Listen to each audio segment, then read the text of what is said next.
Muito boa noite, muito boa noite nesse 1º de maio, dia do trabalho. E olha, tio Júlio trabalhou hoje, o dia inteiro, não teve folga. Não tem essa história de dia do trabalho é feriado. Tio Júlio trabalhou direto, ao vivo na Rádio Guaíba e agora ao vivo, 8 da noite, no Junta Médica.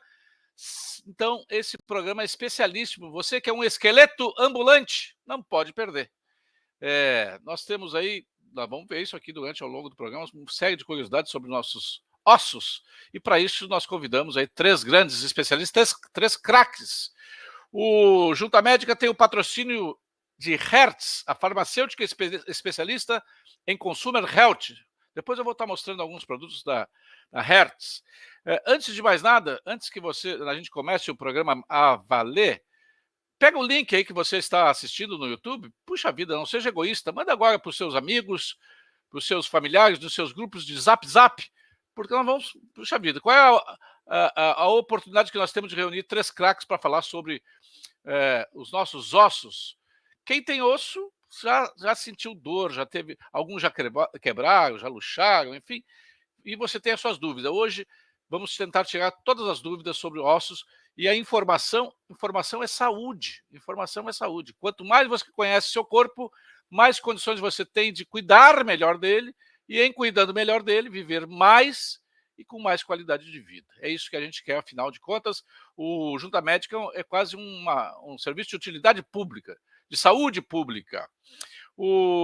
Também aproveite ali embaixo do vídeo, tem ali inscrever-se.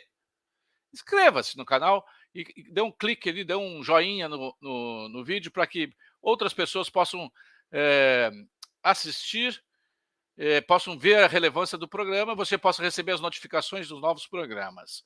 Nós já fizemos programas maravilhosos. Se você ainda não assistiu, estômago, fígado, pulmões, rins, o cérebro, coração, pele, enfim, tá todos eles aí no nosso canal. Você precisa assistir informações valiosíssimas sobre o nosso corpo humano. Nosso corpo só pode ser humano, né? Então, e já prepare as suas perguntas. A partir dos 30 minutos do programa, nós vamos começar a fazer as perguntas dos nossos ouvintes. Manda um oi! E da onde você está assistindo o Junta Médica dessa segunda-feira, 1º de maio? Nós reunimos aqui o doutor Álvaro... Aliás, o tio Júlio hoje está em minoria, só gremista aqui. O Álvaro Rodrigues, médico, ortopedista, traumatologista, especialista em cirurgia do joelho, membro da Sociedade Brasileira de Ortopedia e Traumatologia e da Sociedade Brasileira de Cirurgia do Joelho. Joelho é um problemaço aí. Eu tenho pelo menos 3 amigos meus que sofrem muito com joelhos, devem, inclusive, estar assistindo aqui o programa. O Dr. Carlos Roberto Galia, médico, ortopedista, traumatologista, cirurgião do quadril, doutor em cirurgia, chefe do Departamento de Cirurgia da URGS, chefe do Serviço de Ortopedia do Hospital Moinhos de Vento e do Hospital de Clínicas de Porto Alegre. Foi diretor médico do Grêmio Futebol Porto Alegrense por um bom tempo.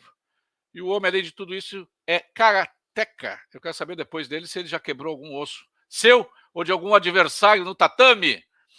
O doutor Francisco Caran, Console Caran, também ortopedista e traumatologista, especialista em cirurgia do joelho, mestre em ciências do movimento humano, doutor em medicina e ciências da saúde, membro da Sociedade Brasileira de Ortopedia e Traumatologia, da Sociedade Brasileira de Cirurgia do Joelho e da Sociedade Internacional de Artroscopia, cirurgia do joelho e medicina do esporte ortopédica, chefe do Serviço de Traumatologia e Ortopedia da PUC. Tá bom ou querem mais? Só craque aqui hoje. Só Luiz Soares aqui no programa hoje. Não tem nenhum alemão. Vamos começar a conversar. Tem tanto assunto para a gente falar, mas vamos começar a conversar sobre algumas curiosidades iniciais que todos vocês têm, eu imagino. Doutor Galia, o corpo humano tem 206 ossos. Nós nascemos com cerca de 300, acho que é 300, e depois alguns vão ficando dispensáveis, e aí o corpo humano adulto tem 206 ossos. Quais desses ossos são os mais rígidos, mais fortes, os mais durões, e quais que são os mais frágeis, com os quais a gente deve ter um cuidado extremo, doutor? Boa noite. Boa noite a todos. Boa noite aos colegas presentes, Caran.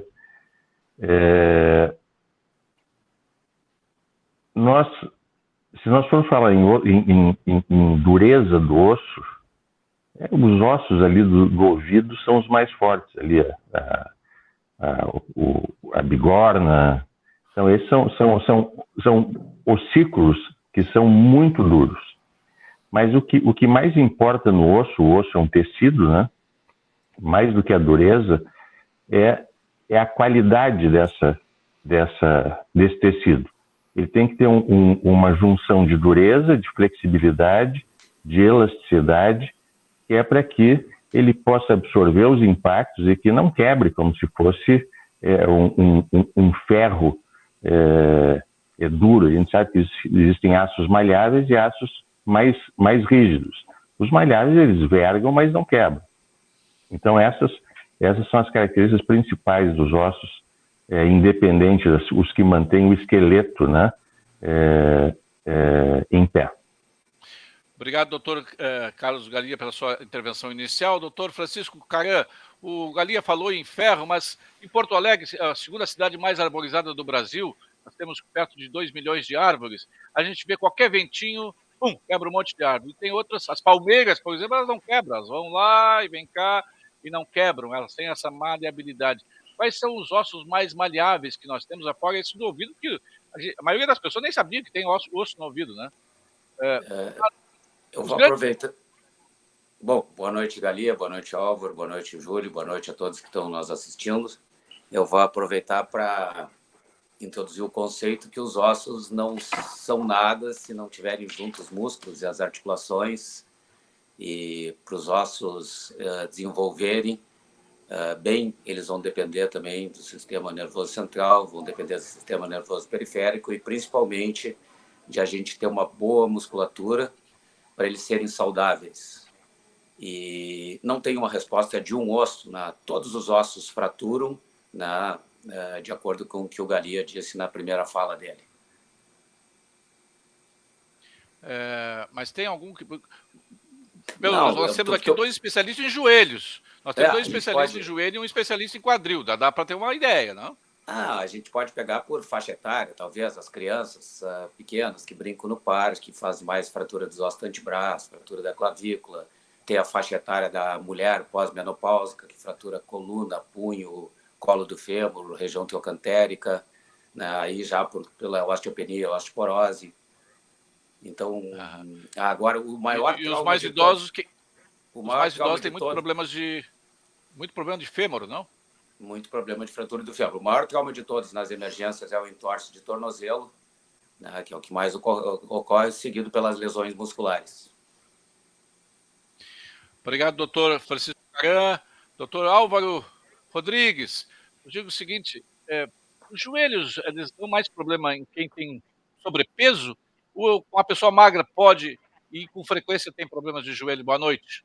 Boa noite a todos, sou Carlos Galito, Francisco Caran, Júlio, boa noite a todos os telespectadores. Boa noite. Bom, realmente, a gente tem que ter uma noção inicial, assim, quando a gente fala em qualidade, saúde óssea, é que o osso, realmente, os ossos são os órgãos vivos, né?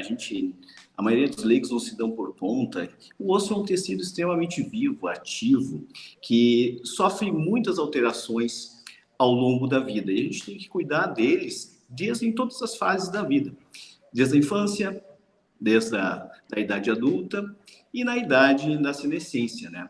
Então, a gente tem que cuidar em todas as fases da vida, cuidar da musculatura, cuidar do alongamento, cuidar da alimentação, ter uma vida saudável, para do ponto de vista, ao longo da vida, vai ocorrer algum grau de degeneração e é multifatorial, na realidade. Não é questão só do peso, mas em sim questão genética envolvida, traumas durante a vida, fraturas que possam ter acontecido, desgastes nas articulações. Então, são vários fatores que podem levar às degenerações, desgastes e piora da qualidade estrutural, ósseo, articular e muscular. Aqui a gente está reunido em 3 ortopedistas discutindo a qualidade, saúde óssea, e não tem como falar em conjunto. Temos que exaltar a qualidade muscular. Então, eu acho que a gente tem que cuidar toda essa parte para ter uma vida saudável, para ter uma qualidade óssea em todas as fases da vida. Obrigado, doutor Álvaro. Doutor Álvaro, continuando com o senhor, nós já iniciamos assim, já cheio de curiosidade, mas nós não falamos sobre o esqueleto. O esqueleto que, aí nós falamos 206 ossos, eles representam, o peso dos ossos representa em torno de 15% do nosso peso corporal. 15% suportam 85% do peso. Exato. E o esqueleto é responsável pelos nossos movimentos. Ali nem se dá conta de que nós somos um esqueleto ambulante, doutor. Exato. A gente leva em conta várias situações da importância do esqueleto para o corpo humano, né? Desde a locomoção até a questões primordiais, como para fuga, para luta, para briga, para proteção dos nossos órgãos internos pela caixa torácica, protegendo órgãos internos importantes, e também pela tão discutida ao longo da vida, o turnover ósseo, né, que é a degeneração. O osso é um depósito de cálcio e minerais extremamente importantes que a gente vai ter que cuidar ao longo da vida, porque vai estar envolvido em várias doenças extremamente prevalentes na população idosa. Obrigado, doutor Álvaro. Doutor Galia, que tipos de... Como é que é o esqueleto? Como é que ele é formado? Eu sou absolutamente leigo, penso assim, bom, tem a caixa e depois tem os membros superiores e inferiores. É assim a divisão? Como é que é feita a divisão do esqueleto humano? Bom, o Álvaro falou bem ali em questão da proteção que os ossos fazem a órgãos internos. Assim, é o crânio, né? A caixa torácica, que vai proteger o pulmão, a pelve, que protege os órgãos pélvicos e que, para nós, dentro das fraturas, são das fraturas mais graves que podem haver, são as fraturas da pelve, porque elas são sempre secundárias no paciente mais jovem a traumas de alta energia, e esses traumas de alta energia, eles sempre vêm acompanhados de danos de órgãos internos, podem vir acompanhados, de sangramentos, e das fraturas das poucas fraturas que efetivamente podem levar o indivíduo a óbito, que é a fratura da pelve. E tem os membros. Bom, os membros, então, onde eu mais atuo, que é o fêmur proximal, para ver a especialização que a gente está. Aqui, basicamente, aqui, doutor, a pelve aqui estaria mais ou menos a segunda coluna aqui embaixo, aqui é quadril e final da coluna. Isso, exatamente. É a bacia. A pelve é a bacia, né? Se chama. Não tem como apontar aqui mas na figura bem da direita, é ali onde o fêmur se encaixa. E falando, eu acho que as coisas importantes a serem ditas, né? Que o Álvaro ressaltou muito bem, que a gente tem que fazer uma poupança desde cedo para ter um osso de boa qualidade lá na terceira idade. E isso se leva muito pouco em consideração, não se cuida dos ossos como se cuida, por exemplo, da hipertensão, da diabetes. A osteopenia e a osteoporose são doenças muito graves e que são a maior causa de internação hospitalar nos Estados Unidos, são as fraturas do fêmur proximal. Isso só do fêmur proximal. Você tem que contar da coluna, do punho, enfim. Então nós temos assim um dever de aproveitar um programa como o teu, de uma audiência muito, muito relevante, para que se diga isso. A gente tem que cuidar dos ossos enquanto é jovem. E depois, obviamente, tem que correr atrás daquilo que a gente não cuidou, se não cuidou. E tem que ter esse controle com os médicos especialistas nisso, para que se evite a primeira fratura. Isso é fundamental. Mas todo mundo já quebrou um osso na vida, não, doutor? Quando é guri, todo mundo quebrou um braço, quebrou uma perna, quebrou um pé. Quais os cuidados que o senhor faz? Temos que cuidar dos ossos. Que cuidados são esses, doutor? Bom, a gente está falando de duas coisas diferentes. Quando a gente é criança, a gente faz as fraturas por traumas de maior energia. Tu cai da bicicleta, tu cai da árvore, tu cai de uma altura, ou tu leva uma pancada importante no futebol, enfim, numa luta. E aí nós estamos falando de traumas de energia. Quando a gente fala no paciente de mais idade, sobretudo as mulheres que sofrem, são 4 para 1, 25% são dos homens, as fraturas, a gente está falando de traumas de baixa energia. Quer dizer, aquele trauma, tu simplesmente cai da própria altura, tu está caminhando, faz um movimento torsional e faz uma fratura do fêmur proximal, do colo do fêmur, trocantérica, como o Caran falou, ou do punho, ou da vértebra, e aí são fraturas de baixa energia. É uma fratura que acontece sem trauma maior. E as outras fraturas dos pacientes jovens e adultos jovens, aí são fraturas já de energia mais alta. Aí, no paciente entre 24 e 34 anos, geralmente são fraturas de altíssima energia, que são os acidentes de moto, acidentes de carro, e nessa faixa são a maior incidência das fraturas de alta energia. Obrigado, doutor Galia. Doutor Caran, deixa eu fazer uma Posso fazer uma coisa no que o Galia... A gente nasce com uma determinada massa óssea, tá? Essa massa óssea ela vai subindo na infância, na adolescência, até o adulto jovem, de acordo com a nutrição adequada, com a atividade física adequada. E a nossa massa óssea atinge o pico de massa óssea por volta dos 20 anos. Cada osso tem o seu pico de massa óssea, mas em média é por causa cerca dos 20 anos. Aí dos 20 aos 40 anos, mais ou menos, 45 anos, a gente tem a mesma massa óssea. E a partir daí, principalmente as mulheres, quando entram na menopausa, começam a perder, e os homens um pouco depois. E a gente tem, depois, as mulheres na menopausa, tem mulheres que perdem mais, mulheres que perdem menos. Então, nesse período, até os 20 anos, a gente tem que ter a maior massa óssea possível. Isso a gente consegue com alimentação saudável e fazer uma prática de exercícios saudáveis. Dos 20 aos 45, a gente tem que manter a nossa massa da mesma forma. E depois dos 45, 50, para a gente não perder essa massa óssea, da mesma forma, tem que continuar com os mesmos cuidados. Então, doutor, uma dica o que é essa massa óssea? É o recheio do osso? É o recheio do osso, doutor? A gente mede com densitometria óssea a densidade do osso, mas mais do que a densidade do osso, é a densidade, a arquitetura, a elasticidade e a quantidade de cálcio, né, de fosfato de cálcio nos ossos, que vai dar uma rigidez, uma dureza para o osso. Pois é, doutor. Os ossos, todos eles se renovam todos os dias. Todos os dias estão se renovando.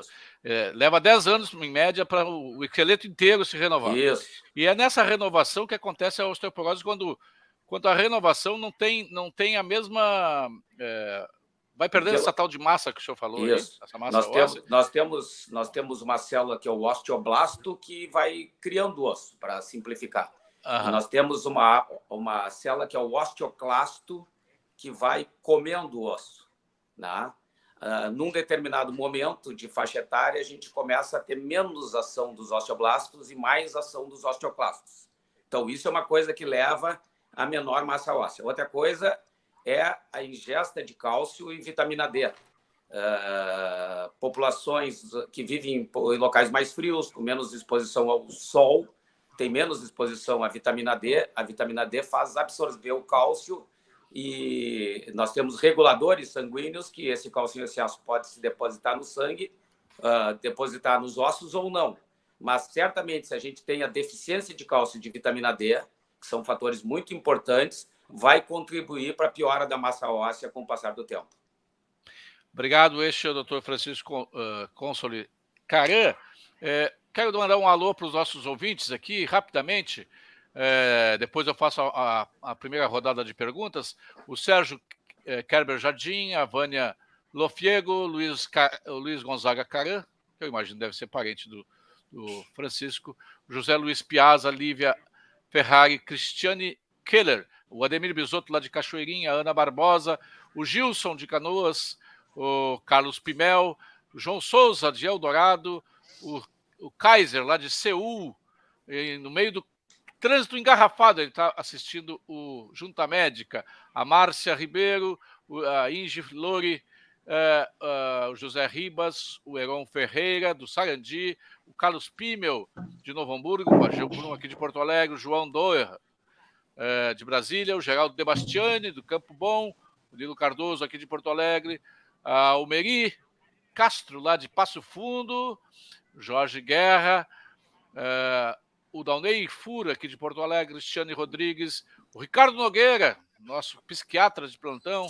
meu amigo Ricardo Nogueira, o Agnaldo Gonçalves, quem mais? O Francisco Barbosa, o Clauber Pires, de Belém do Pará, terra em que nasceu Jesus, eu brinco com ele, o Cristiane Lupinassi, o Cleiton Clausi, o Toninho Austin, o Leandro, advogado de Porto Alegre, a Marcelo Rosa, quem mais aqui? O Israel Bisotto, de Cachoeirinha, o Gil Curtis, de Porto Alegre, o Alexandre Argachá, de Porto Alegre, a Sandra Castro, de Porto Alegre, Carlos Kovaski, Caroline Castro, Celso Machado Sapiranga, o Wilson Melo, o João Souza, Paulo Afonso Pereira, o Pape, que está lá em Jurerê. Para mim é difícil dizer, né? Pereira e Jurerê. Frase é para matar o tio Júlio, né? O Eduardo Mendonça, a Maria José Beltrão, o Momento Conservador, o nome dele, Marcelo Padum, o Caio, José Luiz Piazza, o Gilberto Kenning, o Deloir Silva, Rodrigo Kessler, o Rodrigão lá da Tubolândia, o Plínio Baú, um dos papas da cirurgia aí, o Gilberto Kenning, o Gelson Santana, o Roberto Galo, médico também, médico e gremista, parece ser né? O Paulo Teitable, o Paulo Roberto Cruz, meu amigo, Cruz já deve estar em Buenos Aires, o José Roberto. Olha, só para vocês terem uma ideia, Adriane Krause, o Alexandre Sherman, como tem gente participando da live, e daqui a pouco nós vamos começar as perguntas dos nossos ouvintes. Antes, eu quero recomendar, estamos falando aqui em vitaminas e falando sobre mulher. Aqui, ó, um dos produtos da farmacêutica Hertz é o Supravit Mulher. Ele é especialmente formulado para mulheres. Ele é um complexo de vitaminas A, C e D, que auxiliam no funcionamento do sistema imune, a vitamina D, que auxilia no funcionamento muscular e na formação de ossos e dentes, o zinco, que contribui para a manutenção do cabelo, da pele e das unhas, a tiamina, a riboflavina, a niacina, o ácido pantotênico, as vitaminas B6, B12 e C, o ferro e o manganês, que auxiliam no metabolismo energético. Então, suplemento alimentar em comprimidos revestidos, sem açúcar, sem lactose, sem glúten, para aumentar a sua imunidade, fortalecer seus ossos e músculos, cabelo, pele, unhas e o metabolismo energético. Supravit Mulher. Depois eu vou falar sobre o Supravit Homem. São já chegando quase a hora de nós começarmos as perguntas dos nossos ouvintes. Nós falamos assim, o joelho dá muito problema, aí o Álvaro falou, depende da situação e tal, não necessariamente pessoas mais obesas. E quadril, doutor Galia, o senhor que é um especialista em quadril, qual é o maior problema, qual a principal causa para problemas de quadril? Bom, a principal doença do quadril é a osteoartrose. E a gente tem causas multifatoriais, né? Entre elas, fatores genéticos que influenciam diretamente na qualidade da cartilagem óssea, da cartilagem articular. A obesidade é um problema, a obesidade sem dúvida é um problema, porque ela, além da sobrecarga mecânica que ela faz sobre a articulação, existe hoje algumas teorias lá do processo inflamatório que a obesidade causa, então existe uma inflamação de uma maneira geral, sistêmica, e isso vai talvez aumentar a incidência de artrite em todas as articulações, mas falando no quadril. Então a obesidade é uma causa, sim. Depois a gente tem causas mecânicas lá, se a gente for falar do impacto femoroacetabular, que é uma doença descrita há relativamente pouco tempo, há 25, 27 anos, isso é pouco tempo em medicina, e o impacto femoroacetabular de certa maneira, uma pequena ou não tão pequena malformação do colo femoral ou do acetábulo ou de ambos. E isso está associado à osteoartrose no futuro. Adolescentes e adultos jovens que tenham essa modificação na morfologia, na anatomia do quadril, têm uma predisposição um pouco maior de desenvolver osteoartrose. Depois as pós-traumáticas lá, de uma fratura de acetábulo, o acetábulo é o que recebe o fêmur na pelve, então são as fraturas, as artroses pós-traumáticas, as necroses avasculares da cabeça de fêmur, que estão vinculadas sobretudo ao alcoolismo, ao tabagismo pesado, ao uso de corticoides, entre outras causas. Só um pouquinho, doutor, o senhor está dizendo que quem bebe e fuma de forma desregrada pode ter problemas na cabeça do fêmur? Sim, existe uma patologia que se chama necrose avascular da cabeça femoral, cujo principal fator de risco é o alcoolismo. E quando a gente fala em alcoolismo, a gente tem que lembrar que o alcoolismo não é aquela doença do cara chegar bêbado todos os dias, mas às vezes o uso um pouco exagerado de álcool, aquele uso diário, isso tem um aumento sim da incidência de necrose vascular. O tabagismo também, sobretudo o tabagismo pesado, o uso de corticoides e outras doenças genéticas. Obrigado, doutor Galia. Não, só pode completar. Pensei que o senhor tinha dado... Não.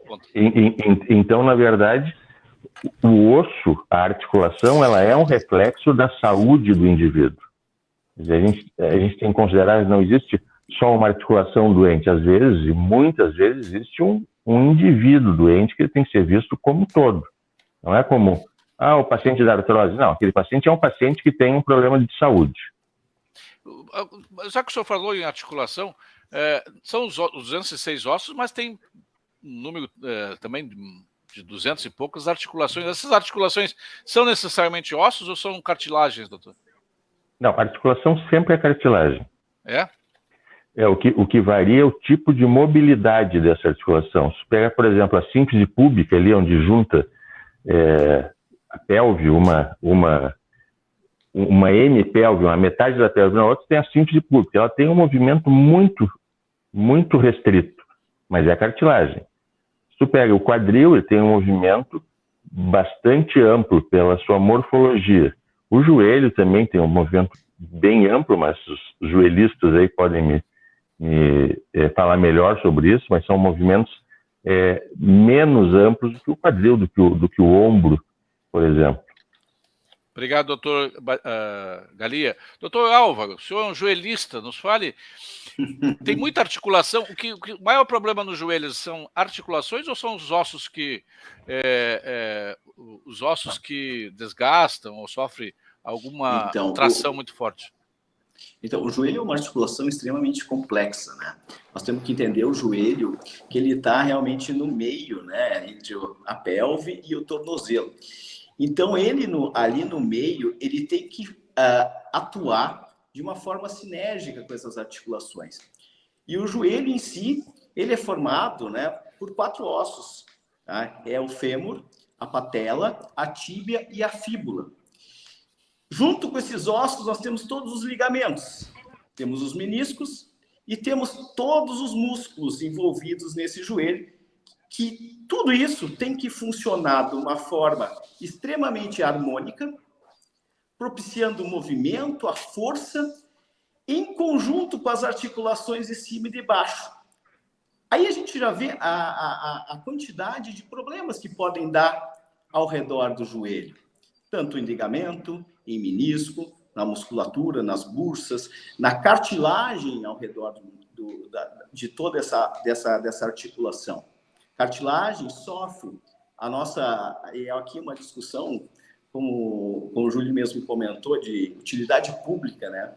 Então, a gente vem prezando, e todos os dias a gente discute no consultório com os pacientes, o cuidado com a saúde da articulação. A gente nós nos consultórios, puxamos para a saúde osteoarticular, para as pessoas cuidarem um pouco desses órgãos que são de extrema importância em todas as fases da vida, mas na fase do futuro, da senescência, onde os ossos realmente vão perdendo essa... Como é que o senhor chamou a velhice aí? A senescência. Senescência, boa.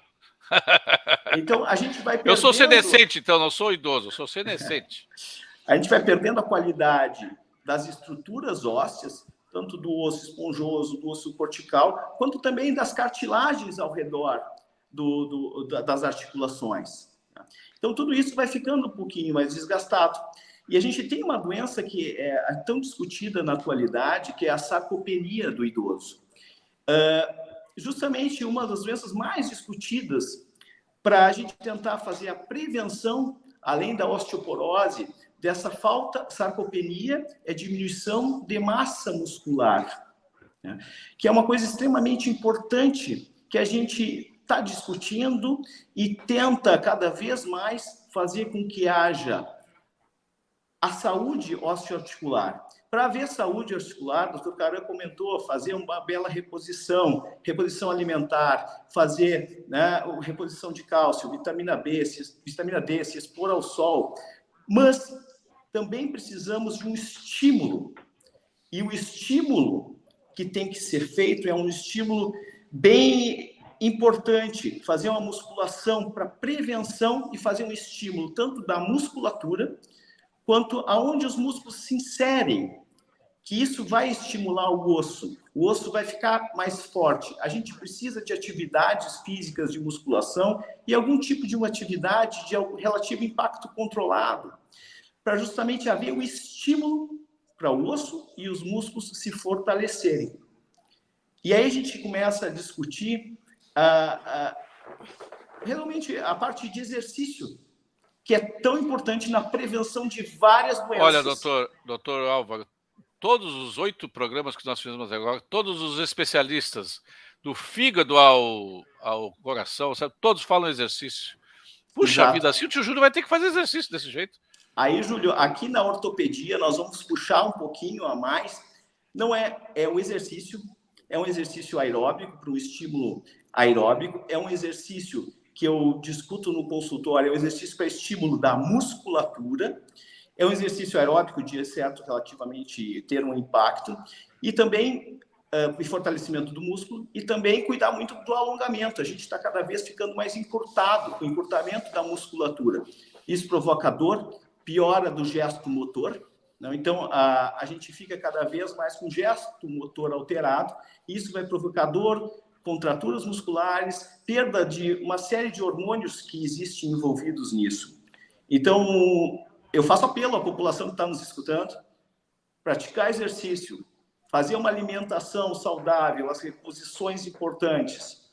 Isso vai ter chance de cuidar da saúde óssea e no futuro, que a gente ter melhor, mais saudável. Doutor Francisco Caran, vou fazer a minha última pergunta, depois passo a fazer as perguntas dos nossos ouvintes aqui, que eu já citei. Quem não citei ainda, me manda aí, oi, tio Júlio, sou daqui da cidade tal. O Roberto Marcho está conosco, a Vera Silva conosco, quem mais que eu não tinha citado, Margarida de Fátima Barbosa, alguém lá do Centro Espírita Eurípides Barçanufo, de Jacupiranga, São Paulo, a Michele Miller conosco, quem mais?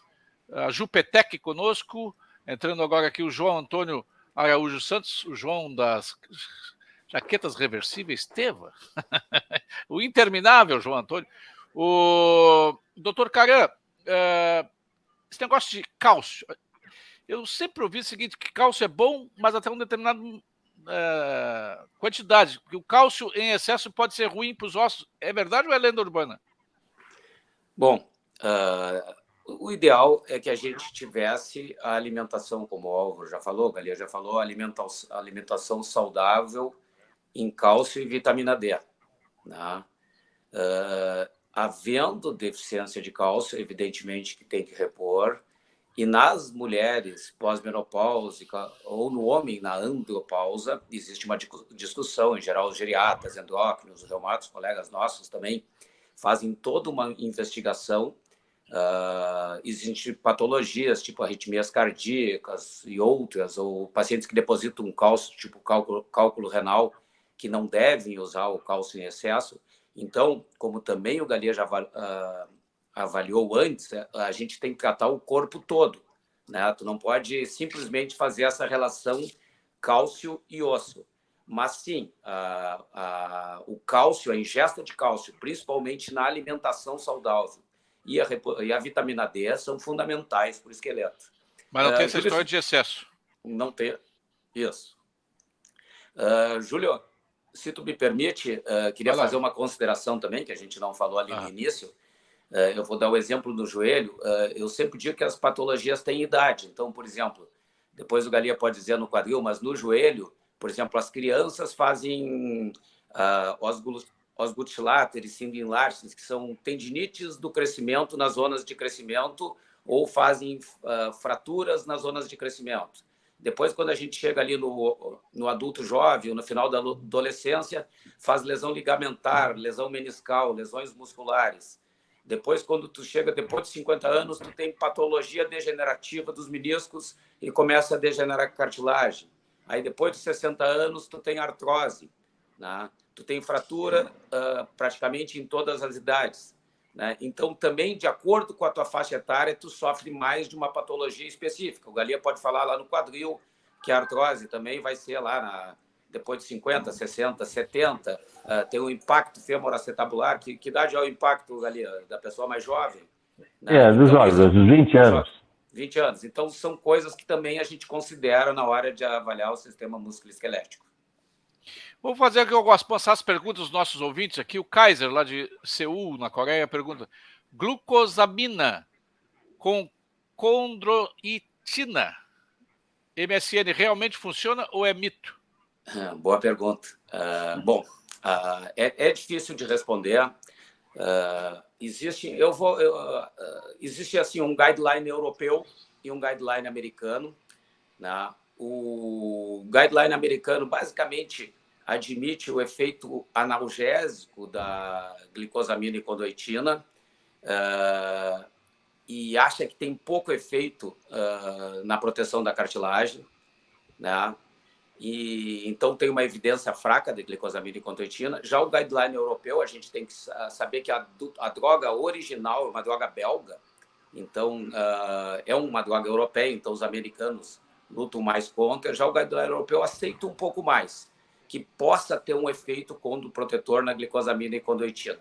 E aí sempre cabe ao médico, numa conversação com o seu paciente, evitar os prós e contras, falar dos prós e contras, quais são os reais benefícios. Por exemplo, se realmente traz um efeito analgésico para quem tem artrose, as pessoas se sentem bem.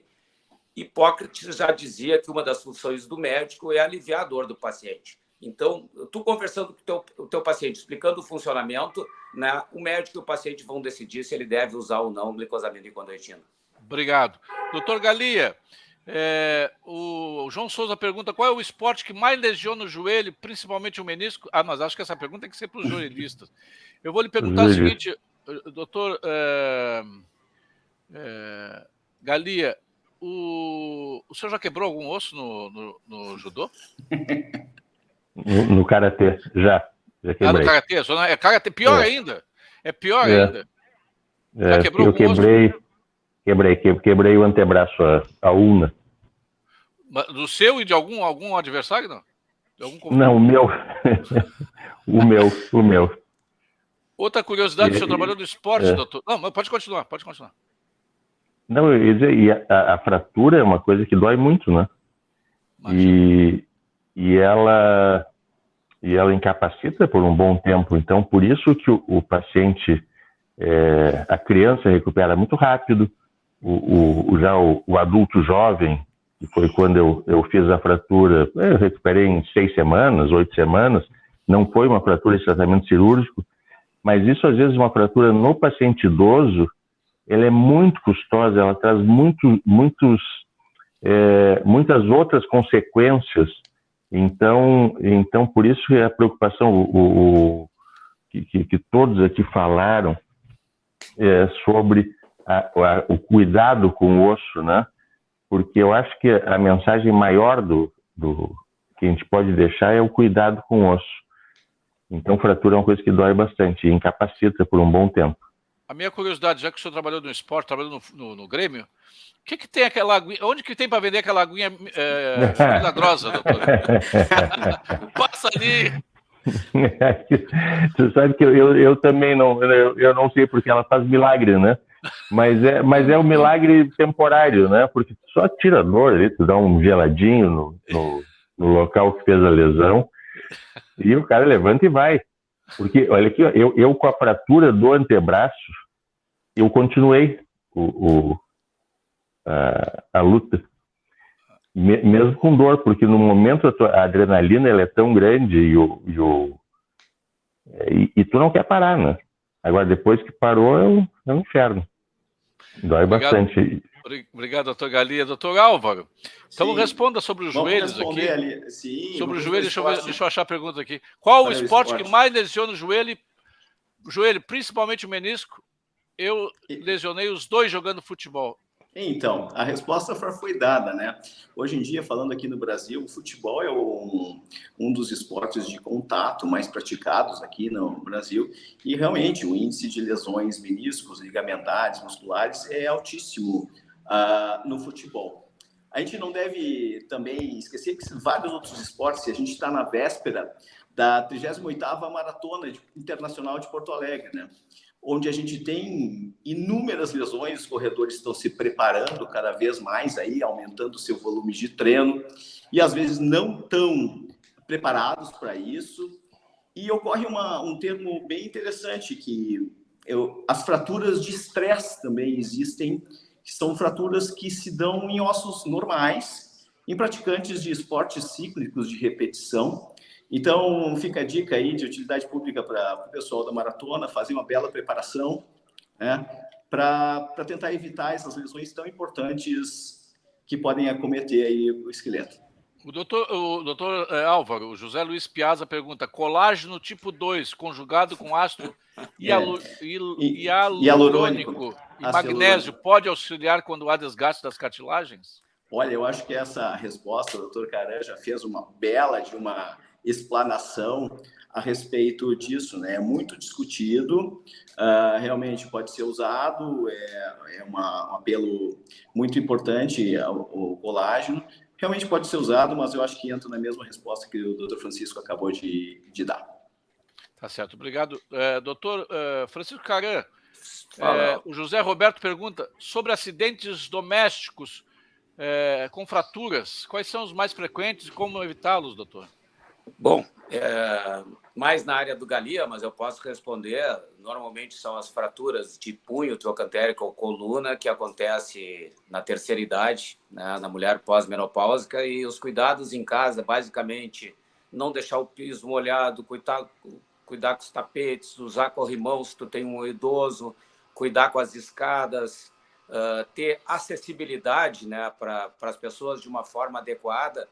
E mesmo assim, para pessoas mais jovens, tu ter todos esses cuidados assim para evitar que a pessoa possa ter uma queda. É claro que os mais jovens se protegem mais. E voltando ainda à atividade física, a pessoa que faz atividade física de rotina, ela melhora a sua agilidade, sua destreza, sua força, seu equilíbrio, e isso protege dessas quedas também. Como é que o Álvaro chamou o idoso? Senescência. Hã? Senescência. Senescência. O senescente precisa se dar conta que ele é senescente, né? Eu tenho alguém na família que tem 85 anos e acha que não quer usar a bengala porque senão vai parecer velho. E aí já caiu duas vezes, já quebrou o fêmur uma vez e acha que não, se usar vai parecer velho, Galia. Só complementando o Caran aqui, eu acho que tinha que proibir banquinho, cadeirinha de roda, com rodinha, porque a pessoa, e às vezes não é o da senescência, às vezes tu pega um adulto jovem que já passou um pouquinho dos 30 anos, né? Pega ali uma senhora dos seus 50 anos, está em casa, vou pegar aquela blusa no armário e tem ali um banquinho maldito com umas rodinhas que ela jura que também, né? E a escadinha que ela jura que não vai se mexer aquilo, e aí sai quedas gravíssimas, né? Tem um vídeo circulando na internet sobre isso, Que a maior parte o que o banquinho mata de gente é um troço impressionante. É verdade. É verdade. Eu acho que a gente podia adicionar, só para complementando esse assunto dos problemas domiciliares e risco de quedas e fraturas, assim, existem muitas condições clínicas também que são importantes a gente discutir, como o déficit visual do idoso, que é extremamente comum, né? A questão de hipotensão postural, quando levantam de uma forma, e isso pode causar também algum tipo de transtorno, de quedas. Uma falta de iluminação na casa, tapetinhos, eu acho que é uma coisa extremamente importante, fios soltos ao longo da casa. Uma coisa importante aí, porque o velho normalmente é aquele que passou muita dificuldade na infância e ele não quer gastar dinheiro com a luz, com a energia, ele deixa só um ponto de luz na casa acesa. Acontece demais isso. É um risco altíssimo. A grande parte das fraturas se dá no período aquele da madrugada, onde se levantam e vão ou na cozinha pegar uma água e está no escuro, ou vão no banheiro e dá esse risco de queda aumentado. Então tem que cuidar um pouquinho mais disso, usar um sapato confortável, um sapato que não escorregue, não a chinelinha, sandalinha escorregadio. Então, a gente tem uma série de protocolos, então, inclusive já descrito na literatura pela Sociedade Brasileira de Cirurgia, da ortopedia, traumatologia. Protocolos, é importante o pessoal pesquisar em torno disso e fazer isso em casa, né? Botar proteções no banheiro, é um local de extrema facilidade de haver risco de queda, botar os corrimões para se segurar, né? Então, tem que cuidar um pouquinho dessa parte da casa. Obrigado. Doutor Francisco Caran, a pergunta aqui da Cristine Lupinassi. Qual a melhor ingesta de vitaminas para mulheres que estão entrando na menopausa? Ela diz que ela sente muito cansaço nas costas. Bom, e dor nas costas. Todas essas questões são importantes, mas muito controversas. Muito controversas. Tá? Mais uma vez, eu vou dizer que tu fazer atividade física regular, musculação, atividade aeróbica leve a moderada, e tu ter uma alimentação saudável é o melhor. Né? As vitaminas, em tese, se elas estão todas normais, tu não precisaria ingerir nenhum tipo de vitamina. Mas eu admito que essa é uma questão bem controversa. De cada especialista que tu vai perguntar, né? E hoje em dia tem especialistas que trabalham só com essa área. Mas a minha opinião é de que boa alimentação saudável, fazer atividade física regular, exercícios aeróbicos leves a moderados e reforço muscular. Boa alimentação é a minuta todos os dias, o senhor está falando? Não. Batata frita, ovo frito. Não, é. Muita salada. A regra é assim, se tu não gosta, pode comer à vontade. Na realidade, a gente consegue uma boa alimentação, tanto em qualquer dessas... uma nutricionista seria adequado. Todo mundo deveria ter o seu nutricionista para tirar suas dúvidas desses aspectos nutricionais, porque mesmo com a alimentação a gente consegue toda a quantidade essencial, tanto de matérias orgânicas e inorgânicas, a gente consegue extrair da alimentação. Então, o problema é que as pessoas não sabem disso, não sabem aonde procurar e o que se alimentar. Realmente, a alimentação com batata frita e ovo todos os dias não é uma alimentação saudável. Pois é, que pena.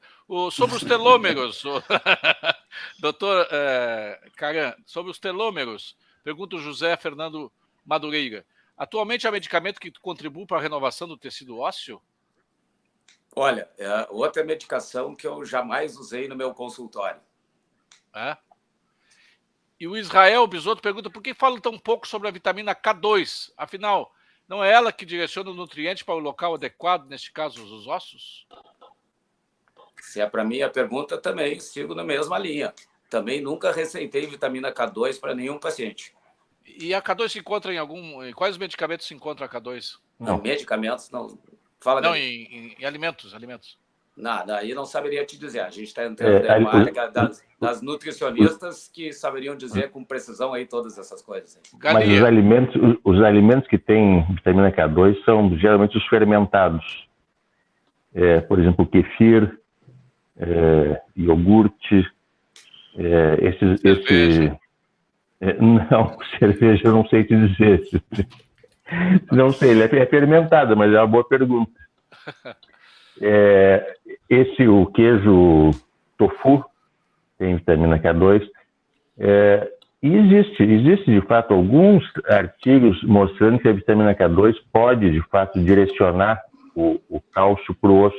Ao invés do cálcio ir para a artéria, ele vai para o osso. Mas, como o cara falou, isso é controverso. É uma coisa... Não tem, assim, uma evidência... Não tem uma evidência nível 1 de que se tu usar essa vitamina, tal vitamina ou outra, vai ter melhoria.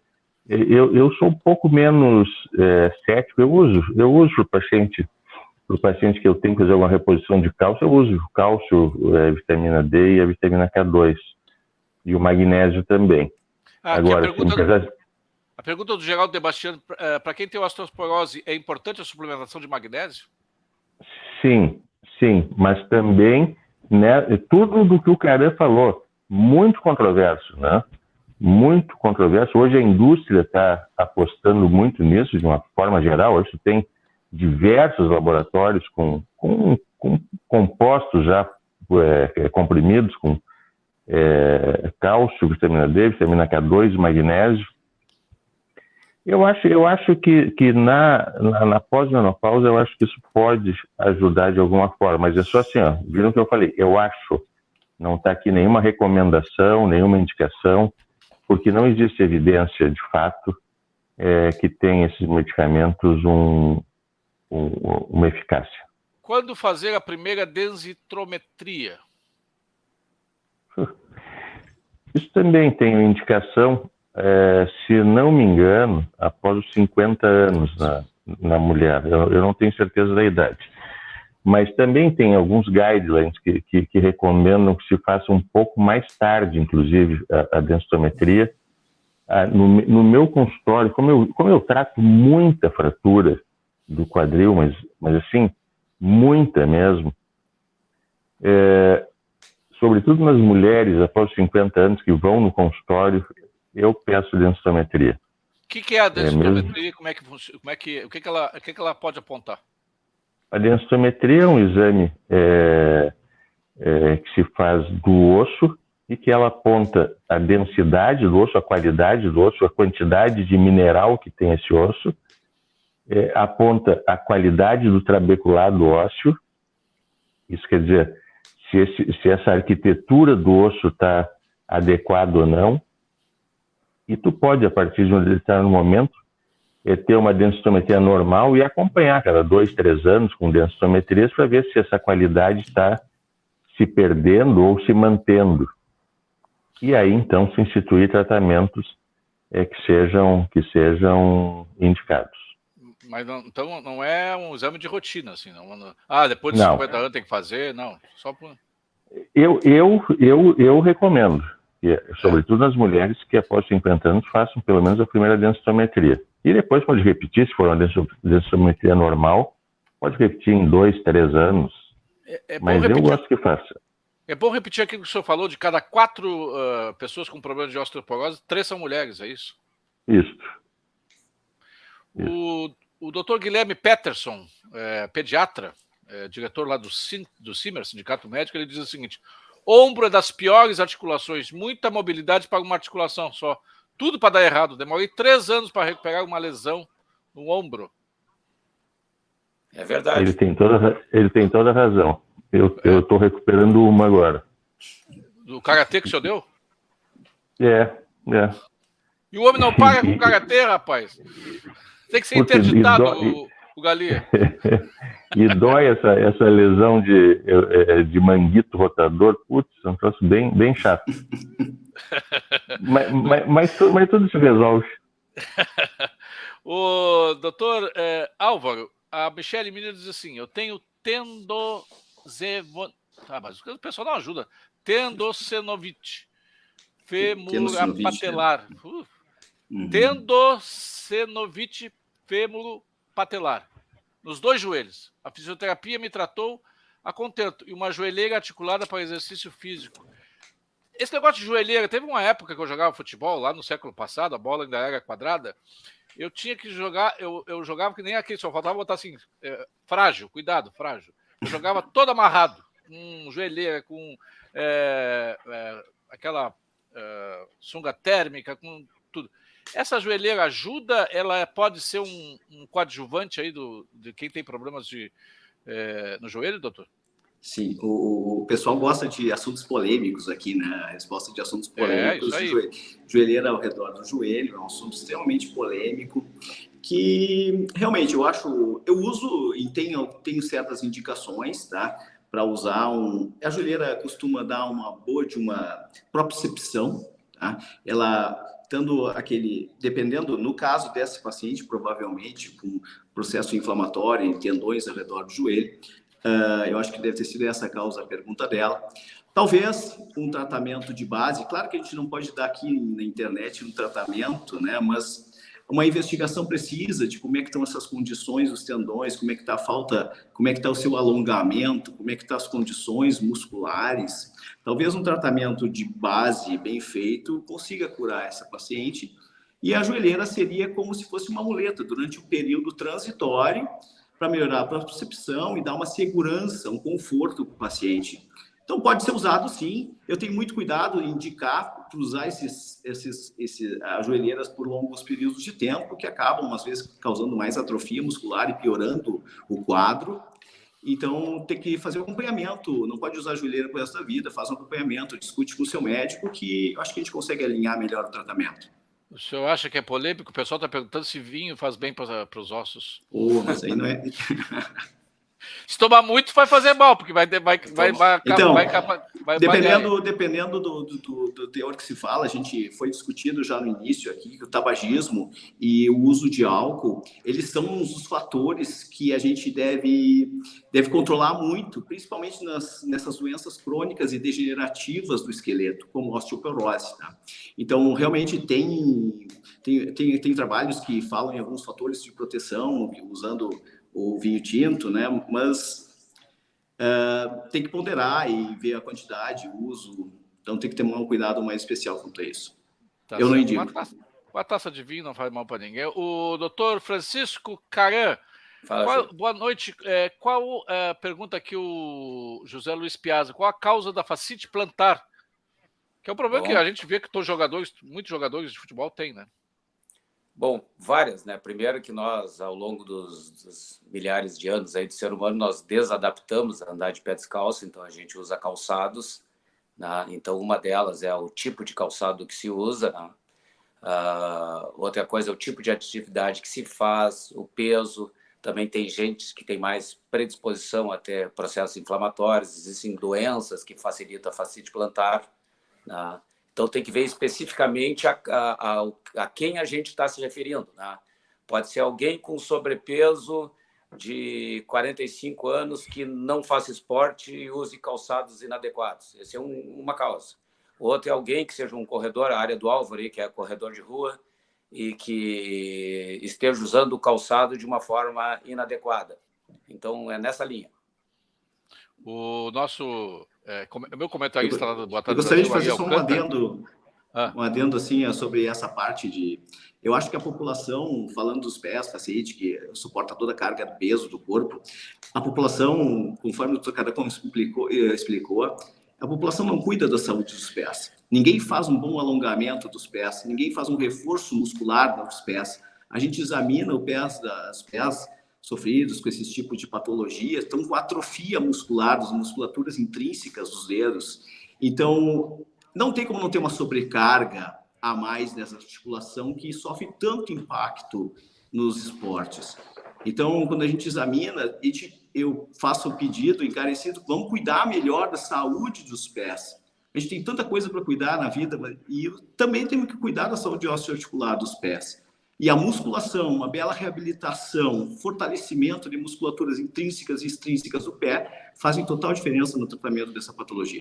9 horas em ponto, vamos dar mais 5 minutinhos, perguntas rápidas, respostas mais rápidas ainda, para a gente poder fechar o programa de hoje, que já passou, foi rapidinho, né?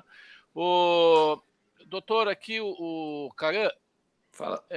Que eu tinha a pergunta aqui, que tem 2 perguntas aqui que são basicamente para o doutor, sobre Cox, eu acho que é para o doutor... Aqui o Ademir Besotto pergunta assim, infiltração com ácido no joelho ajuda ou prejudica? E eu lembro o seguinte, que a gente ouvia falar, nós leigos aqui, torcedores, o jogador aquele jogou infiltrado. Não que ele jogou no time adversário, não. Infiltrado no time adversário. Com infiltração. Isso aí ainda existe? Como é que funciona? Funciona, não funciona, doutor? A infiltração com ácido hialurônico. Bom, são duas coisas distintas. Esse jogador do passado que era infiltrado era corticoide e anestésico, xilocaína, né? Que era para dar um efeito rápido durante aquela atividade que ele ia fazer e poder jogar. Só que o corticoide é catabolizante, então ele prejudica a cartilagem articular e ao longo do tempo ele acaba causando condropatia, principalmente se usado cronicamente. Já o ácido hialurônico, que é um condoprotetor, também é outra dessas medicações que é bem controversa. O último guideline americano diz que ele exerce um efeito condoprotetor e analgésico, mas é que ele não é um tratamento para a artrose do joelho, tá? Com um nível de evidência alto, eles não recomendam como tratamento da artrose, tá? Então, todas essas questões, muitas delas são bem controversas. Mas eu quero dizer uma coisa, tu me perguntou várias vezes durante o programa sobre tratamento, sobre as medicações, né? Todas essas medicações são caras. Todos os tratamentos que tu me perguntaste são caros. E eu sugiro para todo mundo que fez essas perguntas que ao longo da vida faça atividade física. Caminhar é de graça, muitas das atividades físicas são muito baratas e vão prevenir todas essas patologias com um custo muito menor. O Ari Alcântara, nosso comentarista lá no Boa Tarde Brasil, está participando aqui, diz o seguinte, ele vai reforçar o que o senhor está falando, doutor Francisco Caran. Tenho 75 anos, pratico atividade física todos os dias, aeróbico, musculação, alongamento, pratico esporte, golfe, mantenho um percentual de massa magra de mais de 82%. Não tomo nenhum medicamento.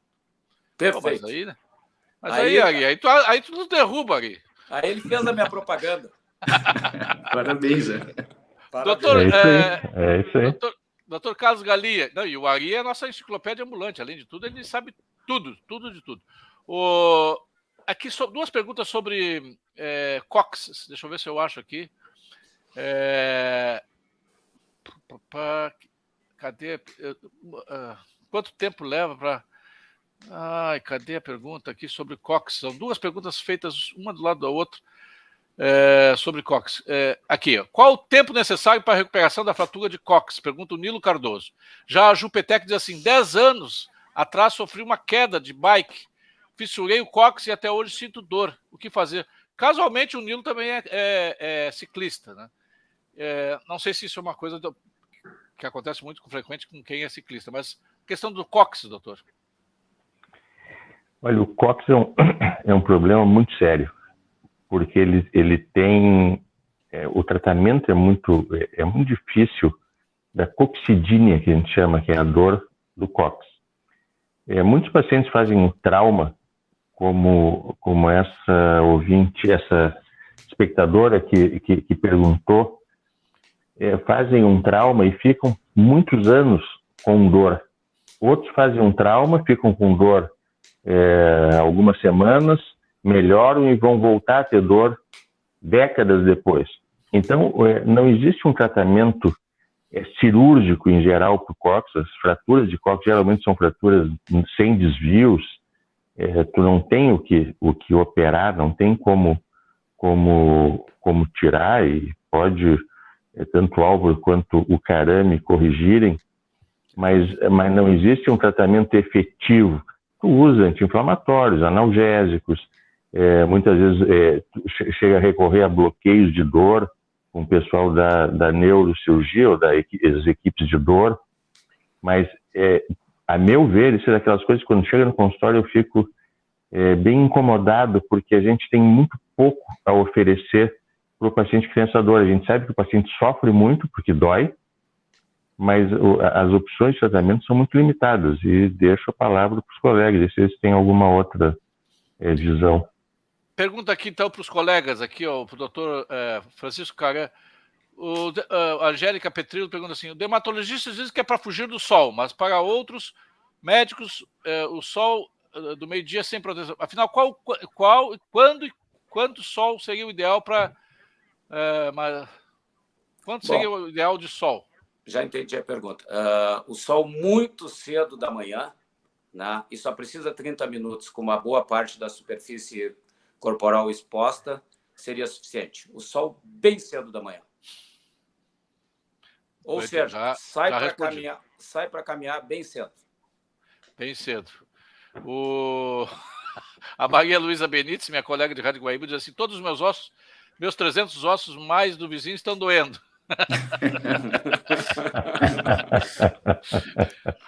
É isso aí. Que bom que ela está numa junta médica, né? Exatamente. Mas aí é a senescência, eu aprendi agora, Malu, é senescência. Tem um outro que diz assim: pior é cair de costas no piso molhado de João Souza e o cachorro achar que o cara quer brincar, fica saltando em cima. Já aconteceu comigo. É verdade. Que mais? Tem muito mais coisa aqui, mas vamos encerrando porque a gravidez afeta os ossos da mulher? Pergunta a Caroline Castro, doutor Caran. Já falamos aqui, né? Tu está me fazendo várias perguntas de gineco-obstetrícia de outras especialidades. Bom, mas... Eu vou te responder que eu acho que a gravidez só faz bem, e mais uma vez, entrando na área de medicina de esporte, eu conheci muitos atletas que continuaram praticando essa atividade até o 5º, 6º mês, que os obstetras não me matem.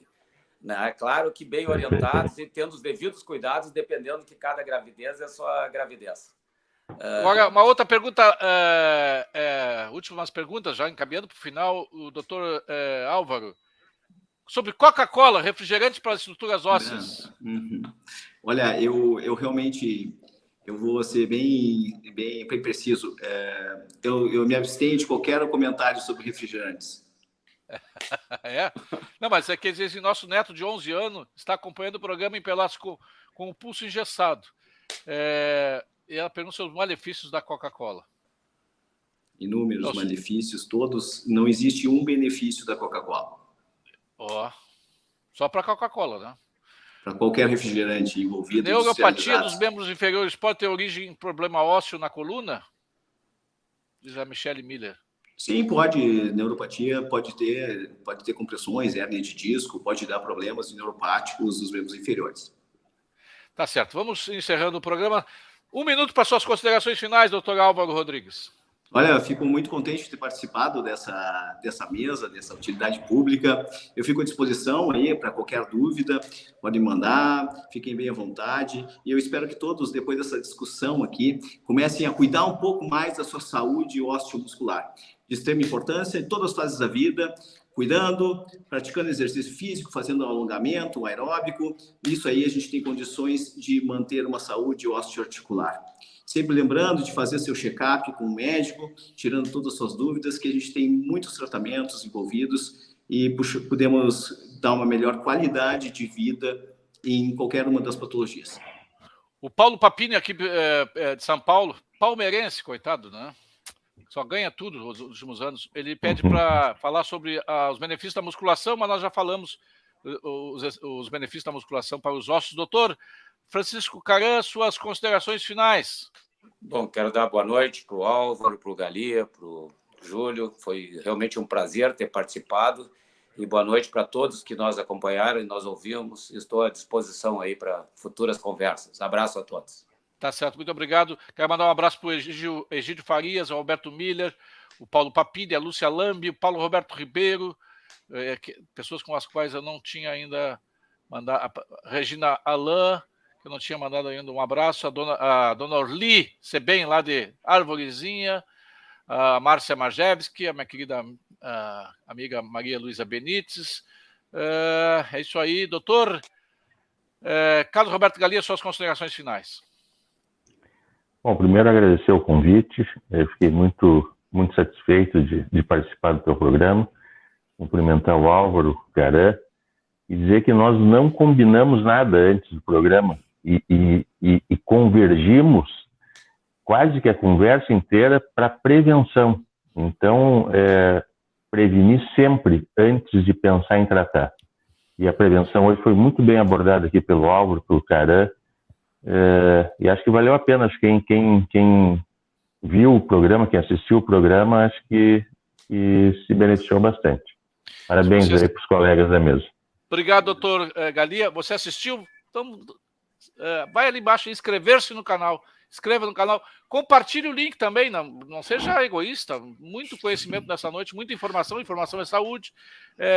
Compartilhe o link com os seus familiares, amigos, parentes. Eu quero mandar também um abraço, porque estavam aqui conosco na live. Eu não os vi, porque tem pessoas que estão na live, mas não comentam nada, então eu não vejo eles ali. Quero mandar um abraço para o Ivan Araújo, para o Ivan Marcelo, para o Egon Breitenbach, para o Ângelo, o Gilmar Monteiro, o Alexandre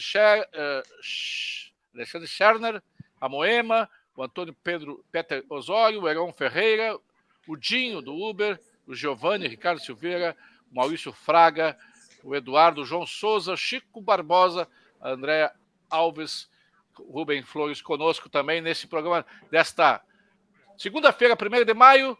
Espero que vocês tenham gostado. Teve o patrocínio de Hertz, a farmacêutica especialista em Consumer Health, com mais de 200 produtos que você encontra nas farmácias de todo o Brasil. Muito obrigado, um beijo do tio Júlio. Tchau. Boa noite. Tchau, boa noite. Boa noite. Boa noite.